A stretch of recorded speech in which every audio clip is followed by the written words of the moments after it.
my great pleasure to introduce our speaker for today, who is a real good buddy, not just to people, but to this church.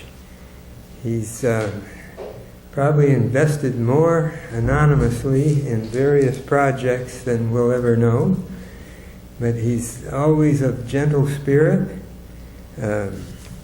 even disposition. He's blessed to have a wonderful companion, guardian. He's got the best deal. But I guess he made it happen, and that's what we learn. This is the result of the choices he's made to be the person he is, and he's quite a wonderful person. We love him. So, Bruce Shelton.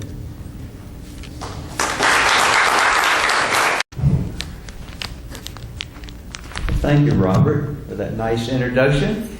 And thank you, John, for that perfect preparation for this talk. That song kind of said everything that I'm going to say in one song today. Before I talk, I always find that it's helpful to just have a few moments of silence, in which I'm going to ask you to let's ask God to just talk through me today. What I want is for me not to tell you what I want to say, but to tell you what you need, what you best need to hear this morning. So if we can kind of clear my channels a little bit, so to speak, and I'd ask your help for this, so if we could all just be silent just for a few moments.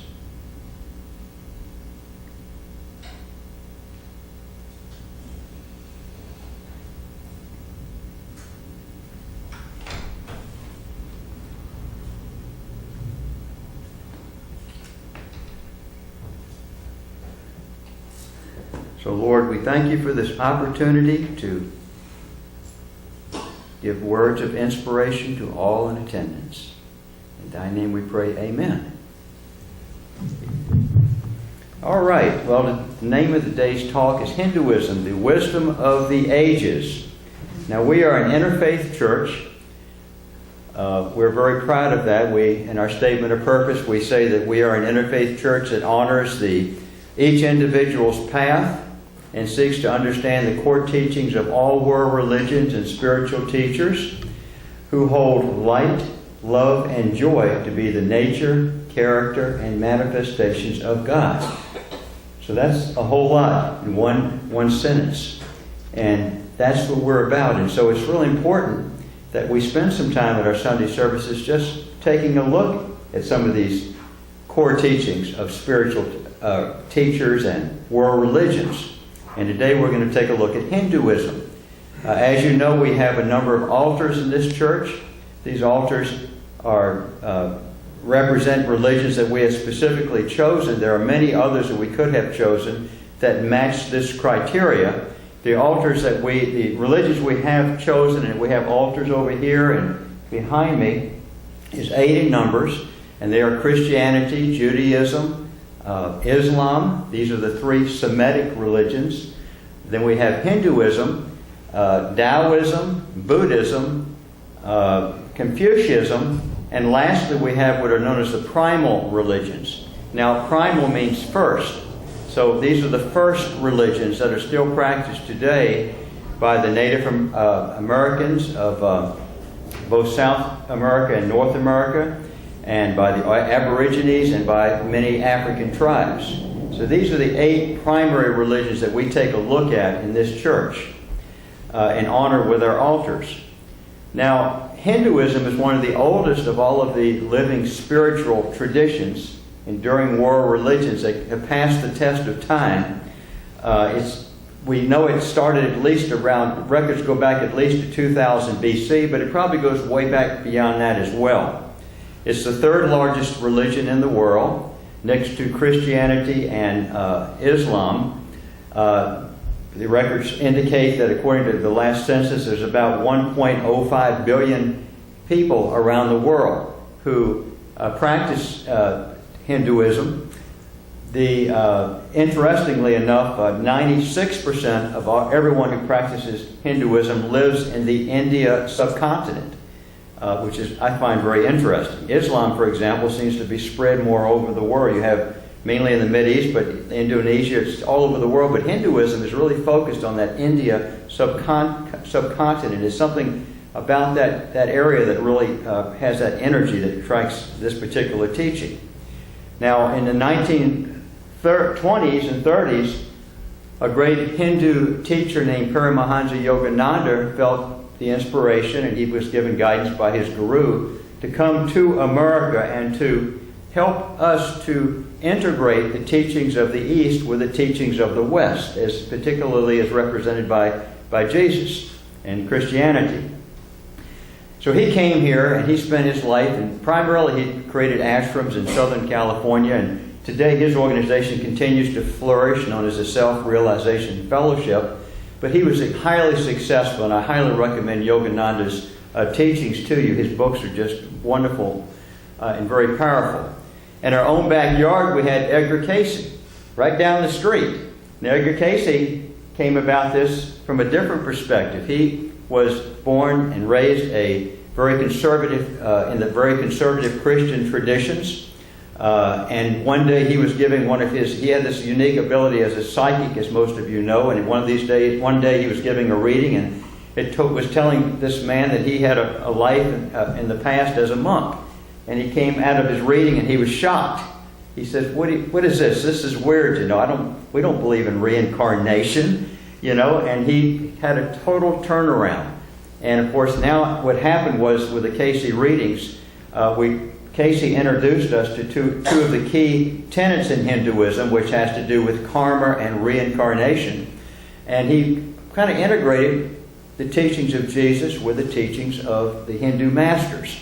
So in this past 100 years, see, Hinduism and Buddhism and other teachings of Asia have slowly integrated themselves into the mainstream now of our life. We, for example, seem to have yoga centers on every other block. This wasn't the case 50 years ago in this town, I can tell you that. Yoga was considered kind of way out there, and you were kind of strange if you went did yoga, but now everybody's doing it because we've all realized how it can help us with relaxation in this hectic 21st century that we're living in. So yoga has become very powerful in this country. We end every service here. How do we end every service here? We form a circle, and what's the very last thing we do? We all together chant the Om chant, which of course comes from Sanskrit, and it's a Sanskrit sound for God. And comes from the ancient Hindu tradition. So the teachings of Asia have become extremely important to us, and that's one of the reasons we take so much pride in this church of doing our part to really be completely open to all religions and trying to understand these religions and helping the people that come here to understand. Now, with all that said, today what I'm going to primarily like to focus on is a talk on the nature and character of God as taught to us by the Hindu sages. This talk is very limited in time, so obviously we can't talk about a whole lot, but this one particular topic of all the topics to me is the most fascinating. Now, Hinduism starts with the question, what is it that you as a human being want more than anything else in life? What is it all of us really want? Because we're all driven by our wants. And the Hindus teach that all human beings have four main wants. And the first want is the desire for pleasure. Okay? We have a desire for pleasure. This makes sense. Psychologists will tell us that all behavior is pleasure or reward oriented. And the opposite of that, of course, the negative way to say this is what we don't want, is we don't want pain and suffering. So we all want physical pleasure. And the Hindus tell us that if pleasure is your primary goal in life, surprisingly, instead of saying deny yourself, the Hindus say go for it. They say enjoy pleasure. And they say, there's a couple of rules. They say, there's a certain moral code you need to follow. You need to, if you're going to, in the pursuit of pleasure, if hedonism is your primary philosophy of life, it's okay, they say, but as long as you just do two things. Number one, you have a certain moral code that says, I'll never do anything that's going to hurt somebody else or hurt myself. Okay? the golden rule of Jesus, right? Number two, it's okay if the pursuit of pleasure is your primary goal, that's okay too, providing you do it in moderation. So, for example, if you enjoy drinking alcohol and you get a great deal of pleasure, but you go to extreme lengths with it, and you keep pushing the bar with your drinking, and you then develop an addiction problem, there's no way that can be justified as a good thing. But if you do things in the pursuit of pleasure, you do it in moderation, the Hindus say, go for it, right? And then the Hindus wait, okay? The Hindus wait until we reach a point in our evolution as a soul at which we start realizing that there's got to be more to life than focusing my whole life around a philosophy of eat, drink, and be merry, you know? I mean, yes, this is great, but there's got to be more to life than this. Now, when the Hindus say wait, that's another trick word, right? Wait, the Hindus doesn't mean like a few years. They measure time in terms of lifetimes. This is where the idea of reincarnation comes in. The Hindus teach us that, thank God, we have more than one lifetime to get it right. And so it may be many lifetimes before we reach this second level, the second level where we enter the second want, okay? But at a certain point, all souls reach that point. Now, in this second want, the second great desire that we have is a desire for worldly success, according to the Hindu philosophy. We want to be successful in three main areas. Financially, we want to be wealthy. We want to, not necessarily wealthy, but at least prosperous. Number two, we want to be well liked by our friends. We want to be respected. We want to have prestige. And number three, we have a desire for power. You know, I don't want to simply be the teller at the bank. I want to be the bank president. I'm not satisfied just being the sergeant in the army. I want to be the general. And if I can just be the general, I'll be happy, right? So there's this pursuit of worldly success. And once again, the Hindus say, if that's your work, go for it. Enjoy it, you know. And at a certain point, you cook those seeds, so to speak, and over a period of many lifetimes, so you've come from one level, now you're in the second level, and at a certain point they say, there'll be an emptiness there. At first it'll be great, but at a certain point you'll realize that money can't buy happiness, for example. This is when we're ready for the third level, the third great want. The third great want is much more noble, I guess you could say, than the first two. And this in the sense that the third great want is I have a great desire to be of service to others, to help others. You know, the first two, the Hindus call that the path of desire. They're all about me. I want to have pleasure. I want to have worldly success. Me, me, me. At a certain point, the Hindus say we reach, as our soul continues to evolve, we reach a point in which that's just not enough, you know? And we have to go then to the third level, which is now I'm getting it, you know. I get so much pleasure out of just helping other people. I want to be a good mom, for example.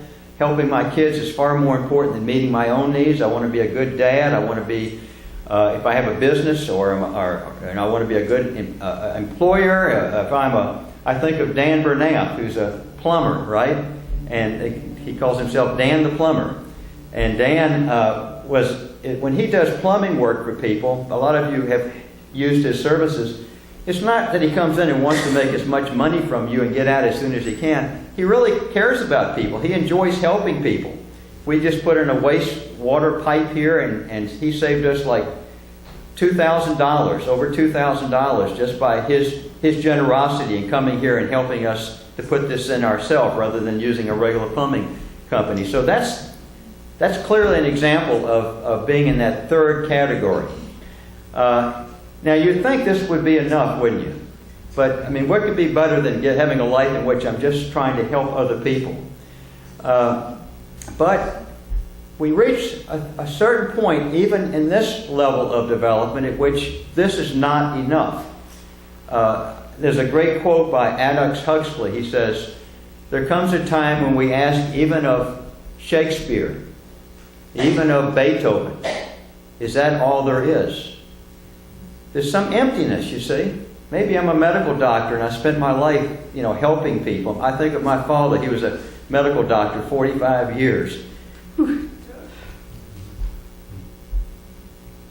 and he had so much love in his heart, and he helped people, you know. But spiritually, he never quite made that connection. He was a good scientist, you know. It's interesting that 60% of doctors, when they do studies, 60% of doctors don't say they don't believe in God, quote unquote, you know. And Dad was like that, you know. He was great at this third level, but there was this emptiness, right? And so we reached that point where it's kind of like a chicken and an egg, you know, and it reaches a certain point of growth in which the shell is too tight. And there's some pain here. And as the chicken is trying to break this shell. But finally it cracks it, right? And this is what happens with you and me when finally we realize that what we really want above everything else is spiritual liberation. We want to be free. When that happens, it's like a paradigm shift in everything that we do. So we seek to go beyond this ego shell, right? The shell of the intellect. We break through it. Now we find that there's a power that's much, much greater than this ego mind. And I'm very familiar with Alcoholics Anonymous. I'm a counselor, and I specialize with addictions work. And one of the things, the way AA, of course, describes it is AA says a power greater than ourselves. Well, what do you mean ourselves? Well, the self that I understand this teaching to be is the self is our ego mind. You see, so we break through. We finally realize that there's got to be more to me than just my thoughts and my feelings, and that's when I'm ready for this third level. The Buddha told us, he says, I didn't come to teach you guys a new religion. You know, about God somewhere. You know, the Buddha, I didn't come to teach you about some God up there that's going to intervene in your life. What I came is very simple. My purpose of my teachings, the Buddha taught us, was simply to end suffering. Okay? To end suffering. That's the opposite. That's you might say the opposite way of saying to be liberated. I want to be liberated from suffering. But it's saying the same exact thing. So that takes us to the question of what do the Hindus, you know, what is the Hindu perspective on this whole thought of God? You know, this power greater than ourselves that we finally reach in this fourth want. Well, the Hindus have some interest, they have a whole lot to say about this question, about the character and nature and manifestation of God. One of the first things that's so striking is they say that which we want more than anything else in life, right? We've already got it. Well, if we already got liberation, why are we feeling so trapped? Why are we experiencing so much suffering in our life? They say it's because they say where it is, it's within us. It's deep within us.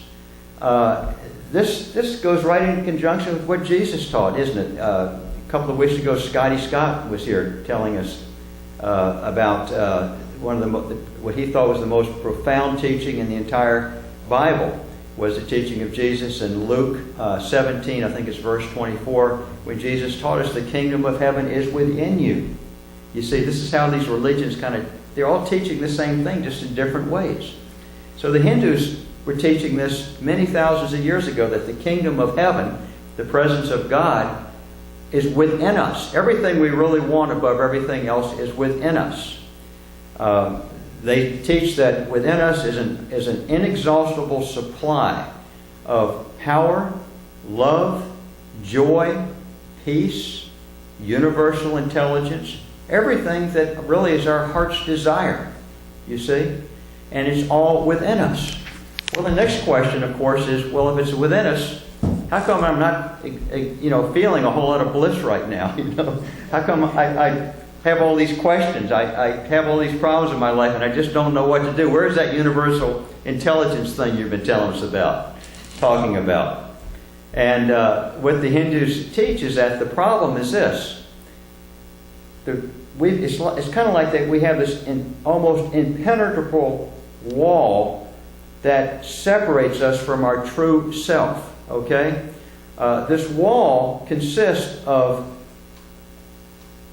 many thoughts, feelings, thinking patterns, beliefs that we have created ourselves that block us from our center. Okay? So our work is to penetrate this veil, to penetrate this wall, you see, and go to and find our center. That's our work in this fourth level of our evolution as a soul. They call our center the Atman, A-T-M-A-N. The Atman is just a word to describe the living presence of God within us.